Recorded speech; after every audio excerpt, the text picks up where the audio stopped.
Last class में हमने किया था सॉदर्न हिली रीजन, और एक किया था अंडमान एंड निकोबार। तो इस पिछले टॉपिक से क्वेश्चन देखो, ध्यान से देखो। चार ऑप्शन दिए गए, पहला चार ऑप्शन दिए गए, ए बी सी डी। पहले पर दिया गया नीलगिरी पहाड़ी, दूसरे पर दिया गया अन्नामलाई पहाड़ी, तीसरे पर दिया गया कार्डमम पहाड़ी, चौथे पर दिया गया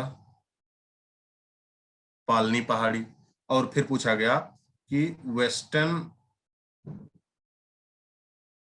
घाट माउंटेन और ईस्टर्न घाट माउंटेन कहाँ मिलते हैं, उनका मीटिंग कहाँ होता है, कौन से पहाड़ पर। चलो बताओ, पश्चिमी घाट पर्वत और पूर्वी घाट पर्वत कहाँ मिलते हैं। अब जवाब आना चाहिए। जवाब आप लोग दोगे चैट वाले सेक्शन पे, जो चैट विथ डी के उपाध्याय सर लिखा है ना, उस पर जवाब दो जल्दी से। अब जवाब आओ, जवाब आप जल्दी दोगे उतना जल्दी क्वेश्चन होगा।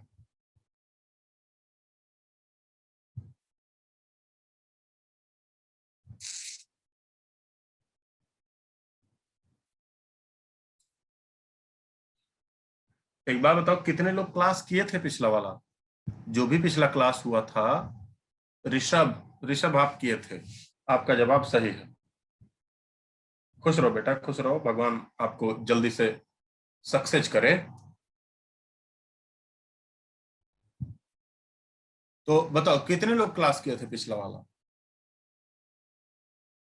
राधा, नीतीश, क्या आप लोग क्लास नहीं किए थे? क्योंकि ऋषभ का जवाब सिर्फ सही आया है, ऋषभ ने बताया ए। विदुषी बेटा आप बताओ, आप क्लास की थी,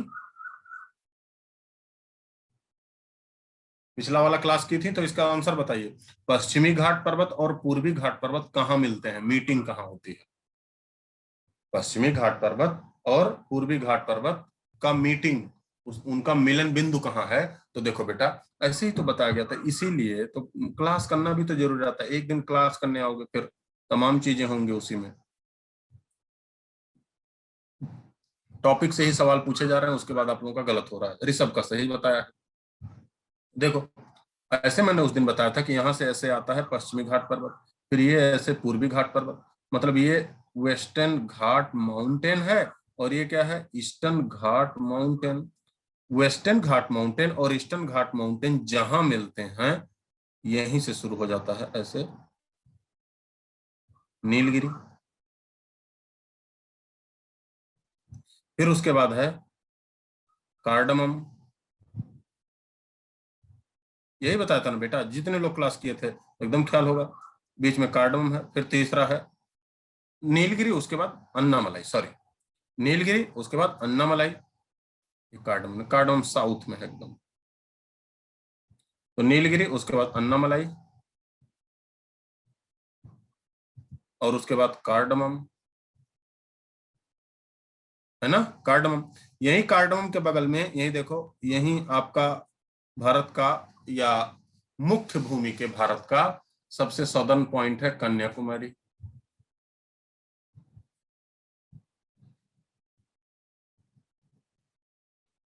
कन्याकुमारी, ठीक है। तो नीलगिरी, अन्नामलाई और कार्डमम। तो वेस्टर्न घाट माउंटेन और ईस्टर्न घाट माउंटेन कहाँ मिल रहे हैं, नीलगिरी पहाड़ी पर। वेस्टर्न घाट माउंटेन और ईस्टर्न घाट माउंटेन कहाँ मिल रहे हैं, नीलगिरी पहाड़ी पर। दूसरी बात देखो, नीलगिरी और अन्नामलाई के बीच देखो एक ऐसे पास है, इस पास से लोग केरल से तमिलनाडु चले जाते हैं। ऐसे अन्नामलाई और कार्डमम के बीच भी एक पास है, इस पास से भी लोग केरल से तमिलनाडु चले जाते हैं। अब इसी क्वेश्चन को थोड़ा सा चेंज कर दिया जाए, ध्यान से देखो क्या कर दिया जा रहा है। इस क्वेश्चन में देखो क्या लिख दिया गया,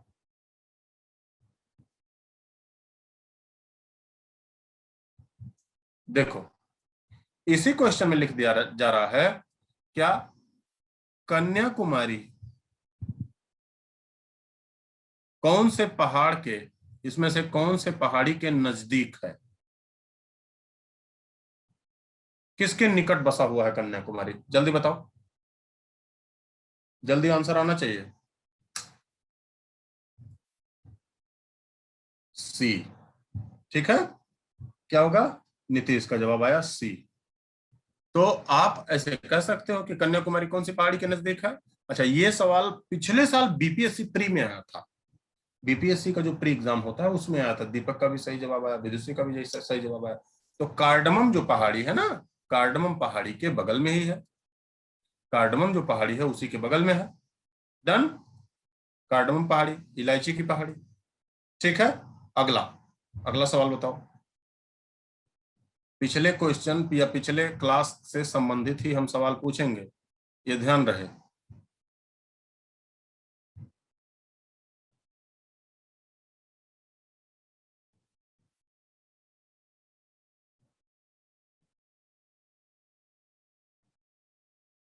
अगला सवाल बताओ।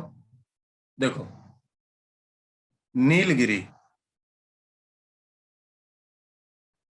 और अन्नामलाई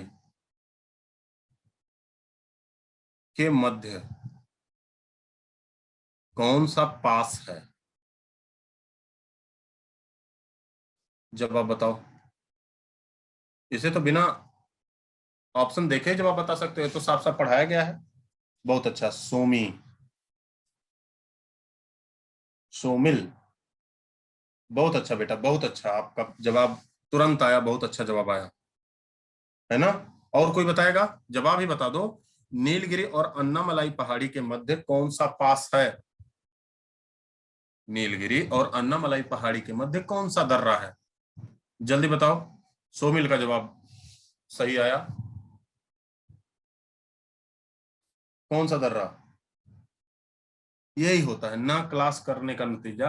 अब ऐसे ही सवाल अगर जो आपके एग्जाम में आ जाएं और आपका छूटे, तो फिर आप डिजर्व कर रहे हो इसका, है ना।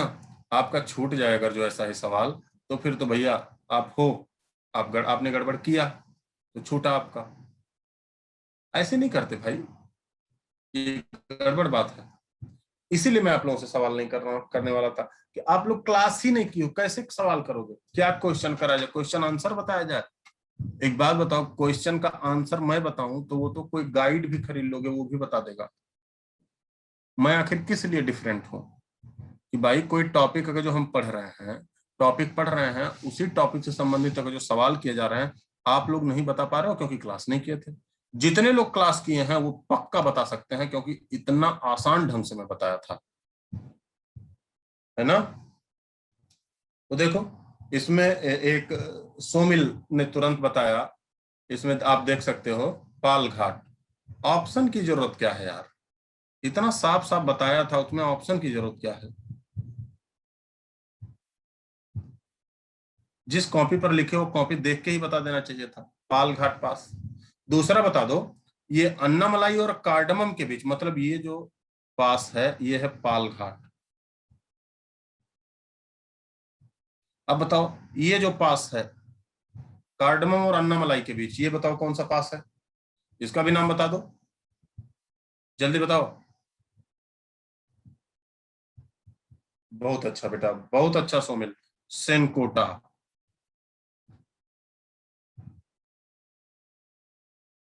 सेनकोटा पास, है ना।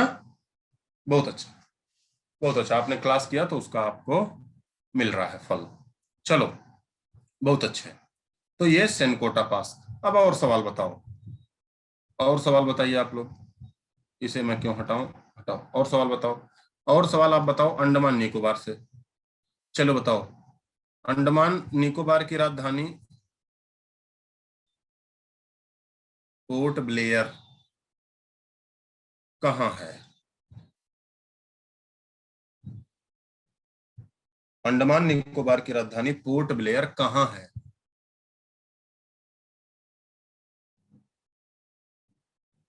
नॉर्थ अंडमान पे,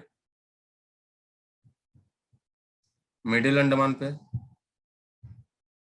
साउथ अंडमान पे, लिटिल अंडमान पे? बताओ, आपको क्या लग रहा है ये पूछा जाएगा अंडमान निकोबार की राजधानी कहाँ है?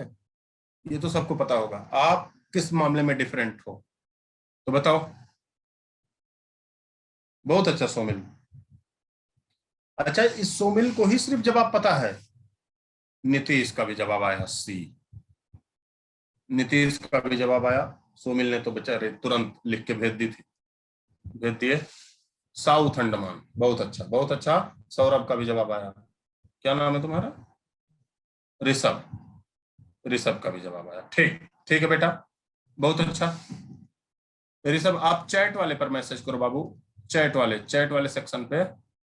ऋषभ, हाँ। फिर से देखो, ध्यान से देखो आपको क्या पढ़ाया गया था इसमें, एक बार ध्यान से देखना। आपको यह भी बताया गया था कि, चलो बताओ, भारत, इंडिया और म्यांमार, इंडिया और म्यांमार के मध्य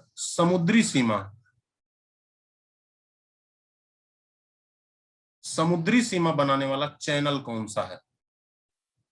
बताओ, ऑप्शन देने की जरूरत नहीं है, आप कॉपी देख के ही बताओ, लेकिन बताओ। इंडिया और म्यांमार के बीच इंडिया का नॉर्थ अंडमान है, और म्यांमार का कोको आइलैंड।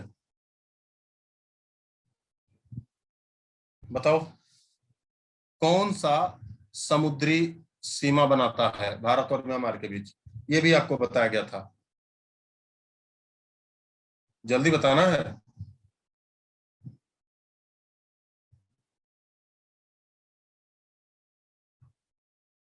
जवाब आना चाहिए किसी को, गलत ही जवाब दो लेकिन देना है।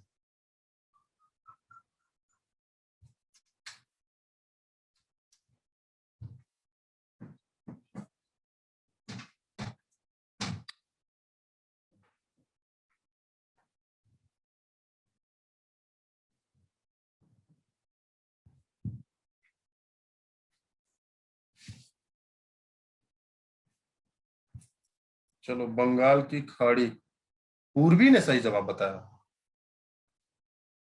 पूर्वी, देखो, पूर्वी का जवाब है कोको चैनल।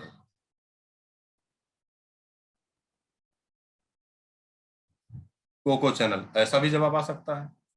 चलो, एक क्वेश्चन और करो, एक क्वेश्चन सिंपल सा और करो। भारत का सबसे सदर्न पॉइंट,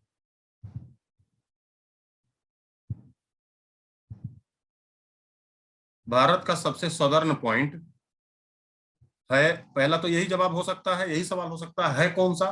तो इंदिरा पॉइंट है। भारत का सबसे सदर्न पॉइंट क्या है? इंदिरा पॉइंट, ठीक है, यही सवाल हो सकता है, लेकिन मैंने सवाल को ही एक और बड़ा सवाल बना दिया। ये कहाँ है? कहाँ है? ए, बी,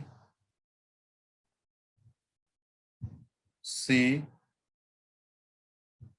डी, इसमें से किसका किसका जवाब सही आया है मैं बता दूं। पूर्वी का जवाब सही आया है इसमें से, पूर्वी का जवाब सही आया है। जिनका जवाब गलत आया है मैं उनका नाम काहे नाम लिया जाए, लेकिन एक बार मैं पहले बता देता हूं, पूर्वी का जवाब सही आया है। सोमी ने जवाब देने की कोशिश की है, लेकिन ठीक ठाक सही है, पूरा सही नहीं है, आधा सही है। अच्छा, राधा बता रही है अंडमान निकोबार। बेटा, अंडमान निकोबार इतना छोटा नहीं है, कुल 530 आइलैंड है उसमें, जो जो थोड़ा रहने लायक है, मतलब जिसमें आप कदम रख सकते हो। कुल मिला जुला के, छोटे मोटे आइलैंड मिला जुला के 572 आइलैंड है, तो अंडमान निकोबार इतना छोटा एरिया नहीं है। विदुषी भी बता रही है। अच्छा, ऑप्शन देख के बताओ, इस ऑप्शन में बताना है, देखो ध्यान से। पहले पर little Andaman, car, CAR, car Nicobar, little Nicobar, great Nicobar. चलो, इसमें से जवाब बताओ। सोमिल का जवाब सही है ना? और ऋषभ का जवाब सही है ना? और कोई, पूर्वी का जवाब सही है, पूर्वी तो पहले ही जवाब बता दी थी इसका बिना ऑप्शन दिए ही। तो देखो बेटा, ऐसे सवाल आप लोग कह रहे थे ना सवाल नहीं कराते, सवाल आप तब करोगे ना जी जब को क्लास करोगे, आप लोग क्लास ही नहीं करते, सबसे बड़ा ब्लंडर ये है, आप लोग क्लास ही नहीं करते। एक बात मैं ध्यान से बता दूं, खुद की पढ़ाई के लिए अगर जो आपको दूसरे से मोटिवेशन लेना पड़ रहा है तो फिर कड़वी सच्चाई है, फिर आपका जो सक्सेस पॉइंट है ना बहुत दूर है। अगर जो आपको खुद पढ़ाई करने के लिए मोटिवेशन दूसरे से लेने की जरूरत पड़ रही है तो फिर आपका लक्ष्य बहुत दूर है बेटा, आप बहुत कठिनाई से गुजरने वाले हो, फिर पढ़ाई का रास्ता तो आपके लिए बहुत कठिन हो जाएगा। आप जब खुद पढ़ाई कर रहे हो तो खुद ब खुद मोटिवेट होना है, अपने परिवार की स्थिति देख के, अपने दोस्तों का सर्किल देख के, अपने से बड़े लोगों को देख के, कैसे भी आपको खुद मोटिवेट होना है। दूसरा का जो मोटिवेशन देके आपको कर रहा है वो ज्यादा देर तक चलता भी नहीं, वो तो उसी तरीके से ना गाड़ी में पेट्रोल भर दिया, जब तक पेट्रोल है तब तक चल रहा है। तो ये बात ध्यान रखना है। इसका जवाब होगा ग्रेट निकोबार।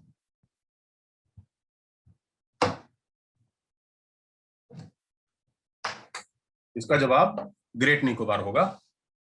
चलो अब एक बार मैं अंडमान निकोबार रिवाइज कराऊंगा, उसके बाद हम दूसरे टॉपिक पे पहुंच जाएंगे। ठीक है, एक बार हम अंडमान निकोबार रिवाइज करेंगे। देखो ध्यान से, यही अंडमान निकोबार मैंने बताया था, एक बार देख लो। ये कोको चैनल है, इसके इधर म्यांमार है, ठीक है, ये म्यांमार है, ये म्यांमार, और ये भारत है, मतलब यहां से लेके ये पूरा भारत है, इंडिया। तो ये कोको चैनल भारत और म्यांमार के बीच समुद्री सीमा बनाता है। देखो ये नॉर्थ अंडमान, ये मिडिल अंडमान, ये देखो साउथ अंडमान। साउथ अंडमान पे देखो राजधानी पोर्ट ब्लेयर है, ठीक है। ये बायरन आइलैंड बताया गया था, ये नारकोंडम बताया गया था, दोनों के दोनों ज्वालामुखी द्वीप है। देखो लिटिल अंडमान, लिटिल अंडमान और मतलब अंडमान और निकोबार के बीच 10 डिग्री चैनल है। फिर देखो एक कार निकोबार, फिर यहाँ देखो लिटिल निकोबार, फिर ये देखो ग्रेट निकोबार। ग्रेट निकोबार में यहां देखोगे आप इंदिरा पॉइंट, इसी ग्रेट निकोबार में इंदिरा पॉइंट। अब फिर से देखो, यहां एक देश है इंडोनेशिया, इंडोनेशिया, इंडोनेशिया और इस ग्रेट निकोबार मतलब भारत के बीच ये ग्रेट चैनल,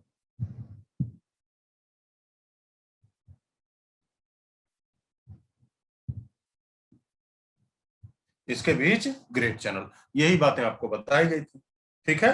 अच्छा अब देखो ध्यान से, अंडमान निकोबार भारत के इस साइड है, देखो ध्यान से, ये वाला, ये सब अंडमान निकोबार है, ये आपका इंडोनेशिया है, और यहां से ये वाला ये म्यांमार है, यहाँ बीच में ऐसे कोको चैनल है।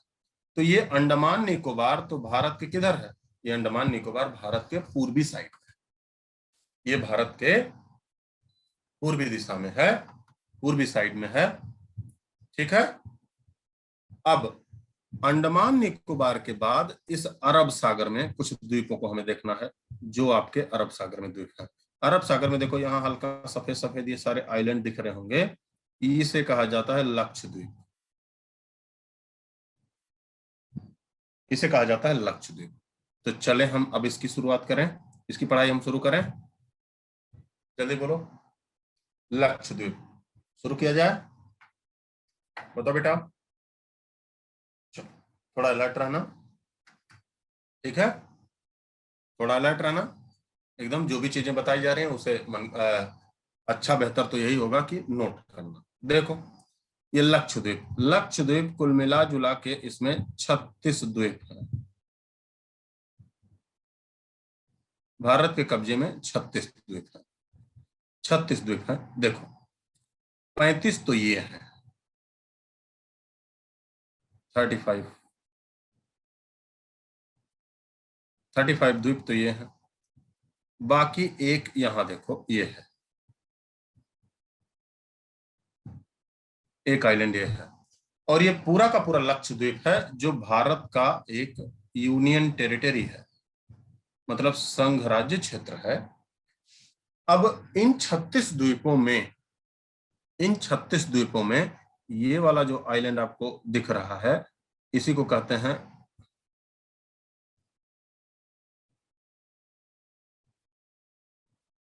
कावरत्ती, ये राजधानी है,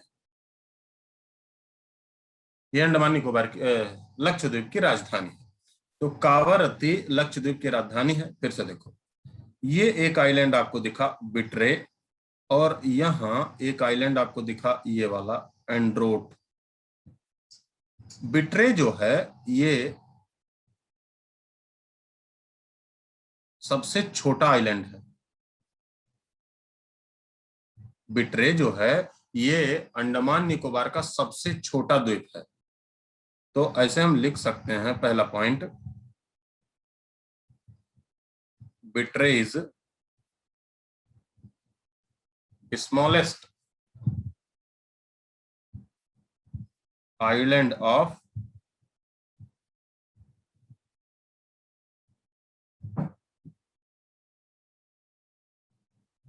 लक्षद्वीप। बिट्रे लक्षद्वीप का सबसे छोटा आइलैंड है। नंबर दूसरा पॉइंट भी लिख सकते हैं, Androth is largest island of Lakshadweep. Androth Lakshadweep का सबसे बड़ा द्वीप है। ठीक है। तीसरी बात आप क्या लिखोगे? देखो ये कावरत, ये तो राजधानी है। अब ध्यान से देखो, ये जो 35 आइलैंड का ग्रुप है, इस आइलैंड और ये जो मिनी कॉय है जो सबसे साउथ में आइलैंड है, इसके बीच भी एक चैनल है जिसे कहा जाता है 9 डिग्री चैनल। इसके बीच एक चैनल है जिसे कहा जाता है 9 डिग्री चैनल। तो आप क्या कहोगे? ऐसे लिख लेना है। ध्यान से देखो, मैं बोल रहा हूं, आप चाहो तो लिख सकते हो। 9 degree channel is a dividing line. 9 degree channel एक विभाजन रेखा है, एक डिवाइडिंग लाइन है। किसके किसके बीच? ये मेन लक्षद्वीप आइलैंड, ये जो मेन लक्षद्वीप आइलैंड है 35, और उसके बाद साउथ में एक आइलैंड है जिसका नाम मिनी कॉय है। ये मिनी कॉय भी लक्षद्वीप का है। तो इसके बीच डिवाइडिंग लाइन है, इसके बीच डिवाइडिंग लाइन है। अंतिम में देखो, ये देखो दिया है 8 डिग्री चैनल। मिनी कॉय के बाद 8 डिग्री चैनल है, और इसके बाद यहाँ एक दूसरा देश है ऐसे छोटे छोटे आइलैंड का, और इस देश का नाम मालदीव है। मतलब मालदीव भारत का पड़ोसी देश है, और मालदीव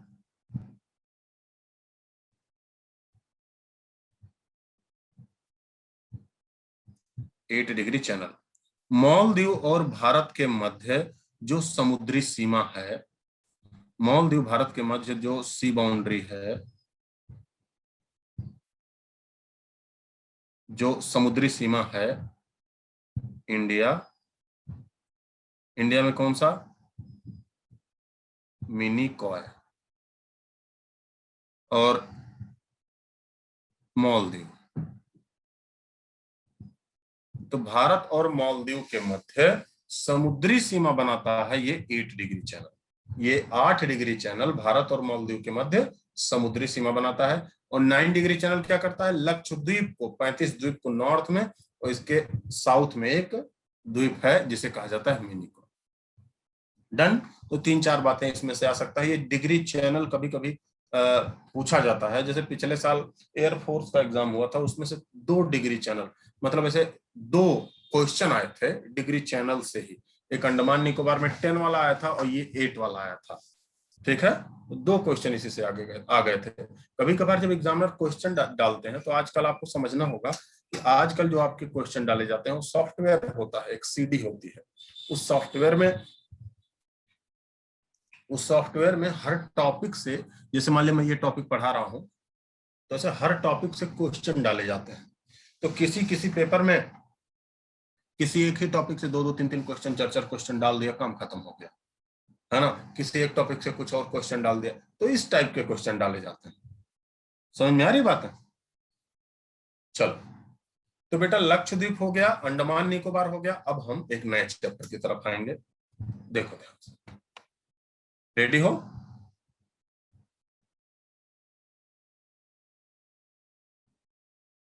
शुरू करें। हम पढ़ेंगे सॉयल, मिट्टी। हम पढ़ेंगे सॉयल, मृदा, मिट्टी।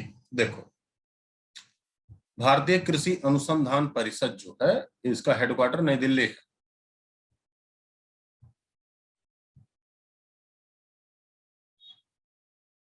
जो headquarter of ICAR, Indian council of agricultural research, इसका जो हेडक्वार्टर है ये नई दिल्ली है। इसका हेडक्वार्टर नई दिल्ली है, और ये इसने भारत में जो मिट्टी है, बेटा भारत में मिट्टी अगर जो देखोगे ना तो कई प्रकार की है, मतलब उसमें कितने प्रकार हो जाएंगे, लेकिन भारत में जो मिट्टी है इस प्रकार से बांटा था आईसीआर ने। एक बार इसे देख लीजिए, एक बार इसे पढ़ लीजिए, मन करे लिख लीजिए, फिर हम आगे बढ़ेंगे।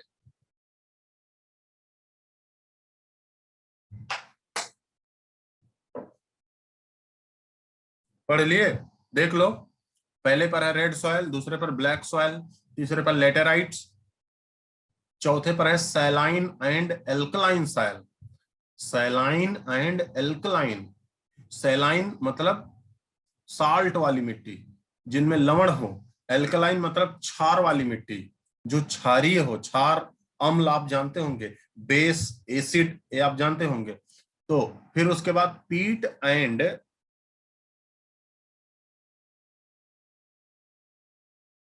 में मिलती हो, जहां बारिश 40 से 60 सेंटीमीटर होती हो, जैसे मध्य प्रदेश विंध्याचल वाला रीजन। फिर आपने देखा एलुवियल सॉइल, जो सबसे अच्छी क्वालिटी की मिट्टी भारत में मिलती है। फिर देखा आपने फॉरेस्ट सॉइल, वनों की मृदा। तो देखो बाबू, इन सारी मिट्टी को आपको मेरे हिसाब से पढ़ना, इस क्रम में हम नहीं पढ़ेंगे, हम अपने हिसाब से आपको पढ़ाएंगे, उसके लिए आपको टेंशन नहीं लेना है। लेकिन इन सबों को जानने के पहले, इन सभी को जानने से पहले थोड़े बहुत कॉन्सेप्ट आपको समझने हो, तो उस कॉन्सेप्ट के लिए तैयार हो।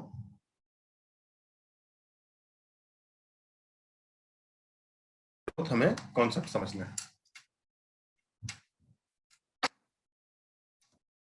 देखो, हम मानते हैं, हम मान लेते हैं, थोड़ी सी एक आध बात कुछ मानते हैं।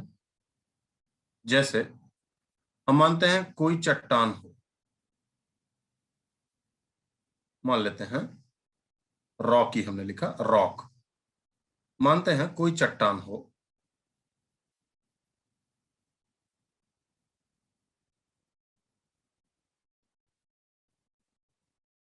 कोई चट्टान हो, समझना ध्यान से। कोई चट्टान हो, अब इस चट्टान में हो क्या रहा है, इस चट्टान में मौसम का प्रभाव हो रहा है।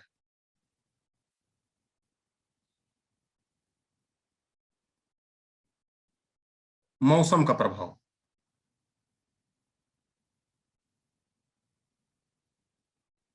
वेदरिंग हो रहा है। वेदरिंग से होता क्या है, वेदरिंग से, ध्यान से समझना, वेदरिंग से क्या हो रहा है। वेदरिंग से बेटा क्या होता है, जैसे वेदरिंग, पहली बात वेदरिंग है क्या। वेदरिंग उसे कहते हैं जब मौसम का प्रभाव किसी भी ऑब्जेक्ट पर लगे, दैट्स कॉल्ड वेदरिंग। और वेदरिंग में कौन कौन सी चीजें आती हैं, जैसे तापमान का बढ़ जाना, तापमान का कम हो जाना, बारिश होना, हवा चलना, मतलब मौसम संबंधी जितनी भी घटनाएं हैं उनका प्रभाव अगर जो पड़ रहा हो तो उसे क्या कहते हैं, उसे वेदरिंग कहते हैं। उसे मौसम का प्रभाव कहा जाता है। उसे क्या कहा जाता है, मौसम का प्रभाव। तो अगर किसी चट्टानों में, अगर किन्हीं चट्टान में वेदरिंग हो रहा है, मौसम का प्रभाव हो रहा है, तो वो चट्टान धीरे धीरे करके छोटी होती जाती है। कैसी होती जाती है, छोटी हो जाती है, छोटी हो जाती है वो चट्टान।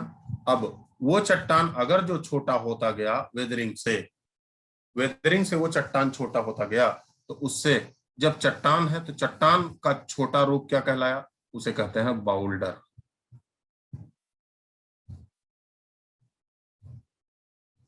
उसे हिंदी में कहते हैं गोलार्ध। मान लिया कि ये गोलार्ध भी छोटा हो जाए, ये भी छोटा हो जाए,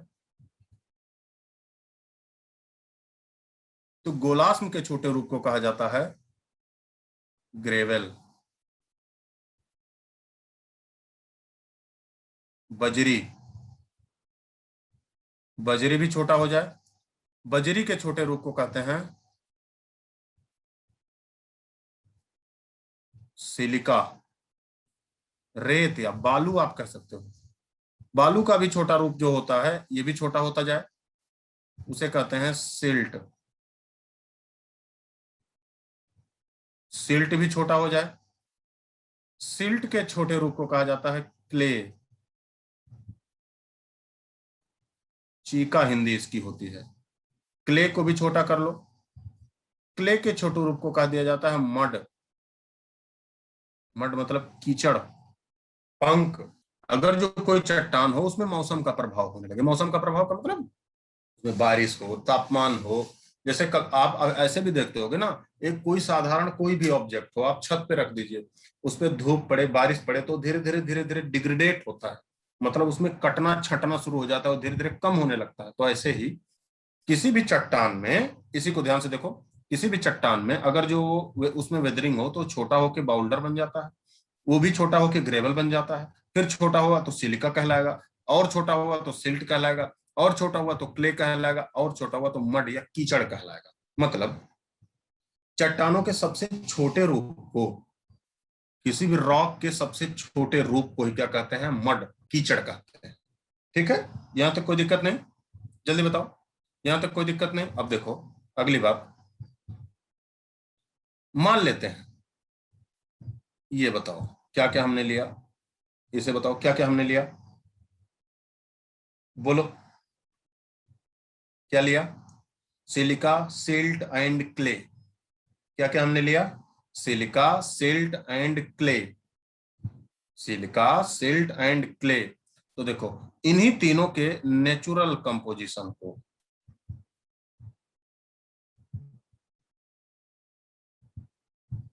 इन्हीं तीनों के नेचुरल कंपोजिशन को ही कहा जाता है सॉयल। अब आप लोग लिख के मुझे भेजो, अगर जो आपसे पूछे कि सॉयल क्या है तो आप क्या बोलोगे? आपसे कोई पूछे व्हाट इज सॉयल, तो एक लाइन में अगर जो आपको बोलना हो तो आप क्या बोलेंगे? जल्दी से बताइए, जल्दी से बताइए, फिर हम आगे बढ़ें।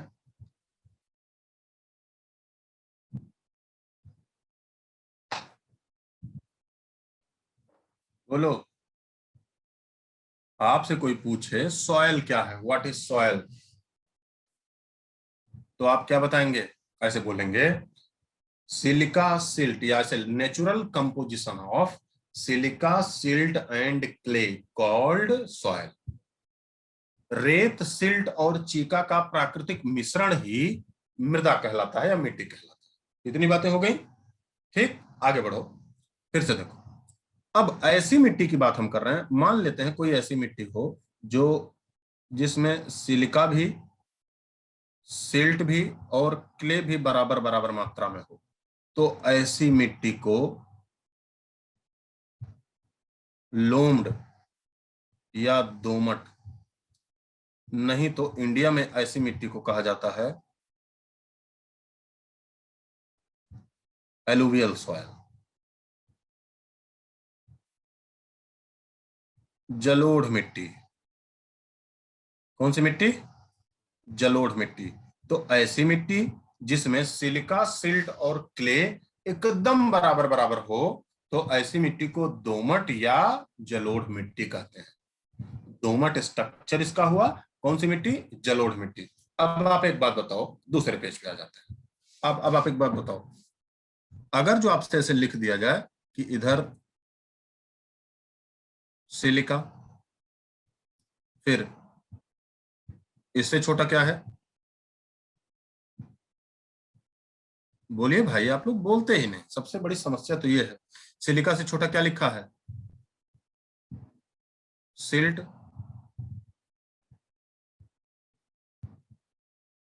फिर से इससे छोटा क्या लिखा है?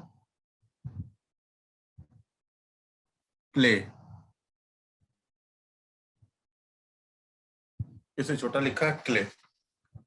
तो अगर जो आपको ये पता चल गया कि इन्हीं यही तीनों मिट्टी हैं, यही तीनों का नेचुरल कंपोजिशन सॉइल कहलाता है, तो देखो इससे संबंधित कुछ बातें, जैसे मान लेते हैं एक पहली प्रकार की मिट्टी मिली, ध्यान से समझना। अब यहाँ सब लोग अलर्ट हो, पहले तो मैसेज करके बताओ सब लोग अलर्ट हैं कि नहीं, एकदम पूरी तरीके से अलर्ट हो?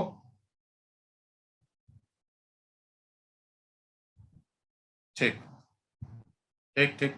तो ध्यान से समझना, ध्यान से समझना बेटा। देखो पहला, मान लेते हैं कोई ऐसी मिट्टी मिले भारत में जिसमें सिलिका ज्यादा हो, सिलिका अधिक हो, मतलब रेत अधिक हो, क्या दो कम हो? सिल्ट और क्ले, ये दोनों इसकी तुलना में कम हो। अब ध्यान से समझना, अगर जो ये दोनों इसकी तुलना में कम होंगे तो बताओ बड़े कणों वाली मिट्टी होगी या छोटे कणों वाली मिट्टी होगी? बस ये जवाब बता दो। इस मिट्टी का मृदा के कण जो होंगे ये बड़े होंगे या छोटे होंगे? पहले तो ये बता दीजिए। बड़े होंगे।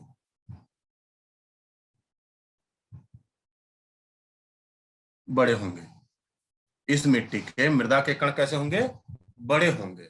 अब जब मृदा के कण बड़े होंगे तो एक बात बताओ, बड़े कणों वाली मिट्टी में अगर जो आप पानी डालो, जैसे बालू में आप पानी डाल दो 1 गिलास, तो क्या पानी रोका रहता है या नीचे की तरफ तुरंत चला जाता है? जवाब देना है तब हम यहाँ लिखेंगे। पानी ऊपर की तरफ, आप बालू में 1 गिलास पानी डाल दीजिए, बालू में रेत में 1 गिलास नीचे की तरफ चला जाएगा, मतलब छन के इनफिल्ट्रेट हो जाएगा। तो जिस भी मिट्टी में मृदा के कण बड़े होते हैं उस मिट्टी की वाटर होल्डिंग कैपेसिटी, जल धारण क्षमता जो होती है बेटा वो कम होती है। वाटर होल्डिंग कैपेसिटी क्या होती है? कम होती है। मतलब वो पानी को ज्यादा देर तक होल्ड नहीं कर सकता, फट से नीचे चला जा रहा है, क्योंकि मिट्टी के कण बड़े होते हैं इसके। फिर से, जब वाटर होल्डिंग कैपेसिटी कम हुई तो बेटा एग्रीकल्चर भी क्या हुआ? कृषि भी क्या हुआ? कम हुआ। और कृषि अगर जो कम हुआ तो इसमें कौन कौन सी फसलें होंगी जो कम पानी वाली हो? ऐसी फसलें जिनमें दाल होती हो, पल्सेस, ऐसी फसलें जो तेल वाली फसलें हैं, तिलहन, पल्सेस, ऑयल सीड्स, ये सारी फसलें इसमें होती हैं। अब अगली बात, ऐसी मिट्टी भारत में एक तो है एरिड सॉयल,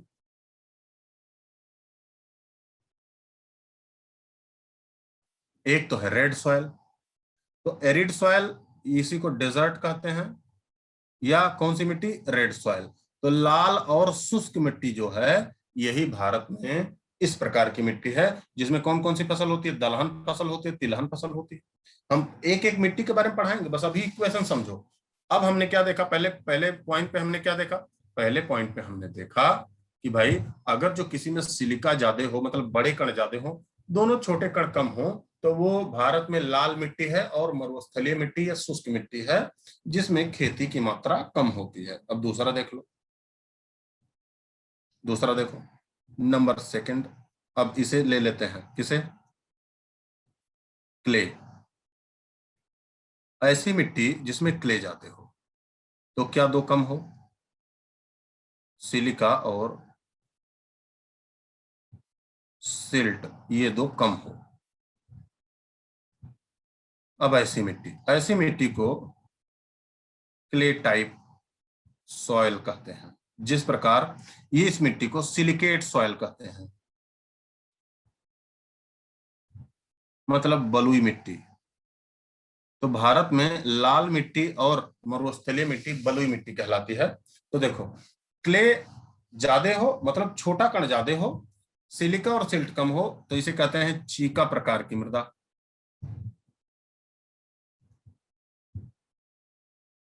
देखो, ऐसी मिट्टी भारत में एक है ब्लैक सॉयल, काली मृदा। ऐसी मिट्टी जो भारत में है उसे क्या कहते हैं? काली मिट्टी। क्या कह दिया जाता है? काली मिट्टी। फिर से ध्यान से देखो। अब इसी का उल्टा लिखते हुए चले जाइए। अगर जो ये एक चीका प्रकार की मृदा है तो इसमें ये इसके साइज ऑफ सॉइल, पहले तो क्या लिखेंगे? इसके मृदा के कण, हिंदी यहां लिख दे रहे हैं, वहां इंग्लिश लिखा गया है। तो इसमें मृदा के कण, मिट्टी के जो कण हैं वो कैसे होंगे? वो छोटे होंगे। मिट्टी के कण जब छोटे हैं तो जाहिर सी बात है जल धारण क्षमता वो अधिक होगी। और जल धारण क्षमता जब अधिक होगी तो यहाँ वैसी भी फसलें हो जाएंगी जिनको पानी की ज्यादा जरूरत है। धान, तंबाकू, गन्ना, मतलब खाद्यान्न फसलें भी यहाँ हो सकती हैं।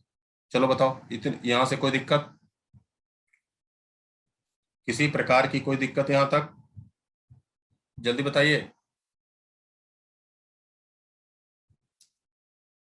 चलो, तो यहां तक किसी को कोई दिक्कत नहीं है। अब हम बारी बारी करके एक एक सॉइल को पढ़ेंगे, एक एक मिट्टी को पढ़ेंगे।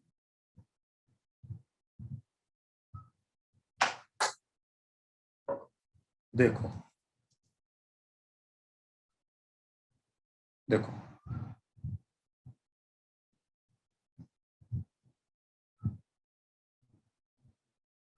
आज पहले पर हम पढ़ेंगे एलुवियल सॉइल,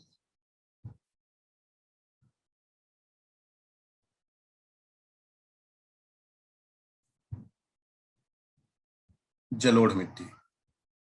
पहला पॉइंट इसका, जलोढ़ मिट्टी एक इक सीटू सॉइल है, एक पर स्थानिक मृदा है। आप लोगों को अगर जो होगा तो इसे लिखा करना। पर स्थानिक मृदा है, पर स्थानिक मतलब ये दूसरे जगह से, इसका मतलब क्या होगा, इसका मीनिंग क्या होगा, ये दूसरे जगह से लाई गई है।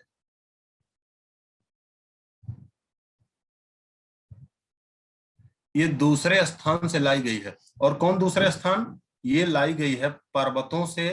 कहा? मैदान में। और इसे पर्वतों से मैदानों में लाया कौन? नदियां। तो बाई रिवर। तो ये जो इक सीटू सॉइल है, ये जो जलोढ़ मिट्टी है, इसका पहला पॉइंट और ये दूसरा पॉइंट ऐसे कर सकते हो, ये पर्वतों से नदियों के द्वारा मैदानों में लाई गई है। मतलब पर्वत पर जो चट्टानें होती हैं, उन चट्टानों को नदियों ने अच्छे से काटा। उन चट्टानों को नदियों ने काट कर बाउल्डर बनाया, ग्रेवल बनाया, सिल्ट सिलिका क्ले बनाते बनाते, जैसे गंगा नदी उत्तराखंड से निकली। उत्तराखंड से निकलने के बाद ये नदी उस सारे हिमालय को काट काट कर अपने अंदर बालू सिल्ट गाद ले लेके आके भारत के उत्तरी मैदान में जमा कर दी। तो ये नदियों द्वारा पर्वतों से मैदानों में लाई जाती है, इसीलिए इसे इक सीटू सॉइल कहते हैं। दूसरा, इसका दूसरा नाम भी लोग कह देते हैं इक सीटू के साथ, या ऐसे कह देंगे ये ट्रांसफरेबल है। ये स्थानांतरित मृदा है। स्थानांतरित का मतलब आप देख ही रहे हो, इसका ट्रांसफर हुआ है। कहां से? पर्वतों से मैदानों में, तो ट्रांसफर हुई है। नंबर, आप तीसरा पॉइंट इसे कर सकते हो। एलुवियल जो सॉइल है, जलोढ़ जो मिट्टी है, इसका जो एरिया होता है, मोस्टली ये लोकेटेड होती है, मुख्यतः ये स्थित होती है नदी घाटी क्षेत्रों में।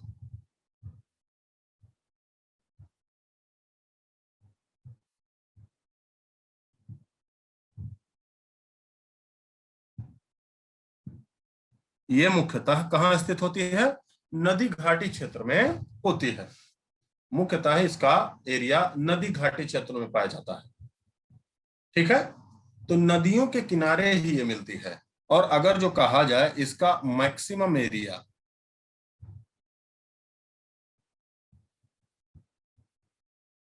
तो इसका मैक्सिमम एरिया जो है बेटा, वो पाया जाता है गंगा रिवर।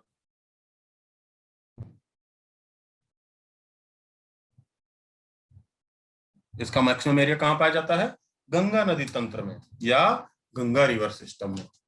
गंगा नदी तंत्र या गंगा रिवर सिस्टम में। इतनी बातें समझ में आई? कोई दिक्कत नहीं?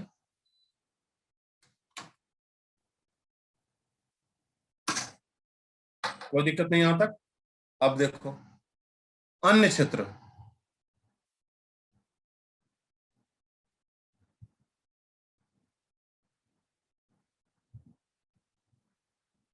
अन्य क्षेत्र जो है इस नदी के या इस मिट्टी के, अन्य क्षेत्र कहां कहां मिलते हैं? तो देखो, अन्य क्षेत्रों में सबसे पहला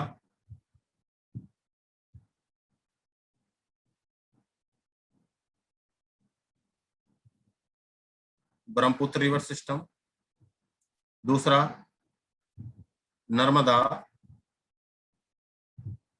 ताप्ती नदी वाला क्षेत्र, महानदी क्षेत्र, कृष्णा, गोदावरी, कावेरी, पेन्नार नदी बेसिन। ठीक है।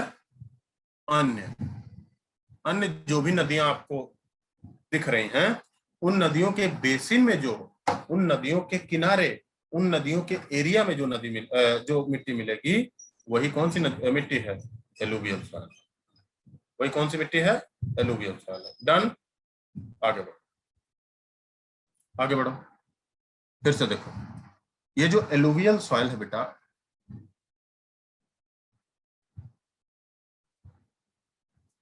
ये जो एलुवियल सॉइल है,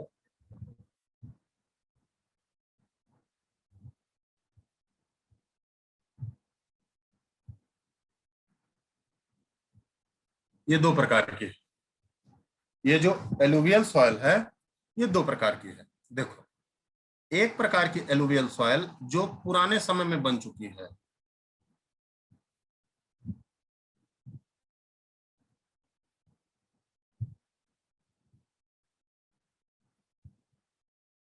पुराने समय में बन चुकी है। एक प्रकार की एलुवियल सॉइल जो नया बन रही है।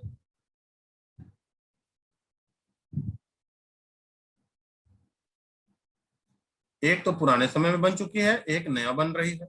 दूसरा देखो, ये जो पुराने समय में बन चुकी एलुवियल सॉइल है, ये ऊंची भूमि क्षेत्र में पाई जाती है।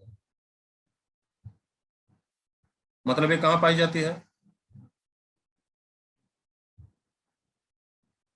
जहां ऊंची भूमि हो, मतलब जहां एरिया ऊंचा हो, एरिया ऊंचा हो। नई जो जलोढ़ मिट्टी है, ये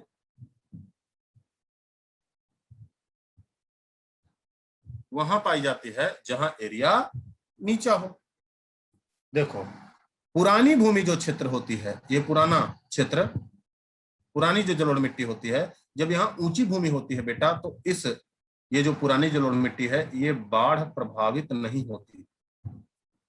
क्यों? क्योंकि यहां तक पानी पहुंच ही नहीं पाता। मैंने आपसे पहले ही कहा, ये ऊंची भूमि में पाया जाता है। ये जो नई जलोढ़ मिट्टी है, ये लो लैंड एरिया में होती है। ये यहाँ हमेशा नदियां पहुंच जाती है, बाढ़ आ जाती है, इसलिए तो नई है, इसलिए तो हमेशा बन रही है। तो ये यहाँ, ये बाढ़ प्रभावित होता है। ये सारे क्वेश्चन आपके एग्जाम में आए हैं। ऐसे पूछ लेगा कौन सी मिट्टी बाढ़ प्रभावित नहीं है। दूसरा पॉइंट हो गया। तीसरा, तीसरा, ये जो पुरानी जलोढ़ मिट्टी है, इसे कहा जाता है, अन्य नाम से इसे कहा जाता है बांगर।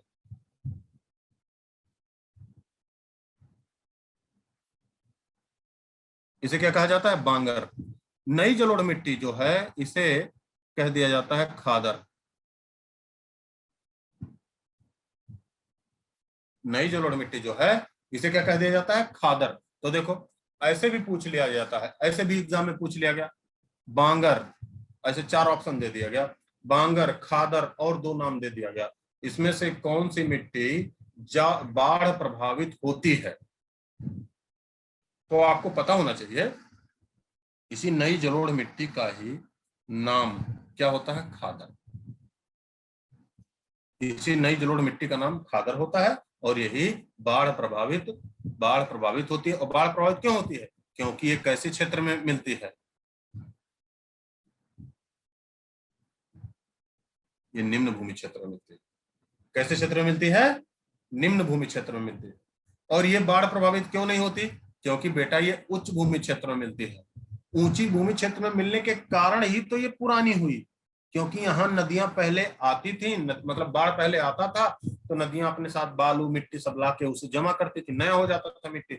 लेकिन अब ऊंची भूमि पर हो गया है, नदियों ने अपने रास्ता मान लिया, वहां से बदल दिया, करोड़ों साल बीत गए हैं। अब ये पुरानी जलोढ़ है। अब यहाँ जब नदियों का प्रभाव है ही नहीं, इसलिए तो इसे क्या कहा जाता है? पुरानी जलोढ़। और यही एक कारण है बाढ़ का। और इसका नाम क्या है? इसका नाम है बांगर। इसका नाम क्या है? बांगर। तो खादर और बांगर। इसके बाद बेटा हम अगली मिट्टी, अगले क्लास से अगली मिट्टी को सारा जो 7 बचा है उसे आपको करा देंगे। थोड़े बहुत और मिसलेनियस टॉपिक हैं, वो आपको करा देंगे। एक बार आप और तरीका देख लो, आपको क्या क्या कराया गया इस एमटीएस की क्लास में। एमटीएस की क्लास में हमने क्लास शुरू किया था रिवर से। रिवर में आपको इंडस पूरा कराया गया, एक बार ध्यान से देख लो। इंडस के बाद आपको ब्रह्मपुत्र कराया गया, आपको गंगा कराया गया, आपको पेनिनसुला कराया गया, 2 पार्ट में कराया गया। फिर आपको पूरा फिजिकल ज्योग्राफी कराया गया, कहां से, हिमालय से लेकर अंडमान निकोबार तक पूरा कराया गया। फिर आपको का शुरू हो रहा है सॉइल। मतलब इस तरीके से बड़े बड़े चैप्टर आपको कराए गए। अब हमारा सॉइल चैप्टर चल रहा है, जो आपका इतनी क्लास निर्धारित थी कि इंडियन ज्योग्राफी आपको इतना डिटेल बता दिया जाए। ठीक है, इस पर सारे टॉपिक पे क्वेश्चन भी दे दिए गए हैं, आपके बैच के लिए स्पेशली फिर दे भी दिए जाएंगे। और ये सारा मतलब हमारा ये सॉइल वाला चैप्टर बचा हुआ है, यही हमें करना। ठीक, तो आज के लिए इतना ही बेटा, थैंक यू। इसे आप लोग रिवाइज कीजिएगा, फिर मिलते हैं।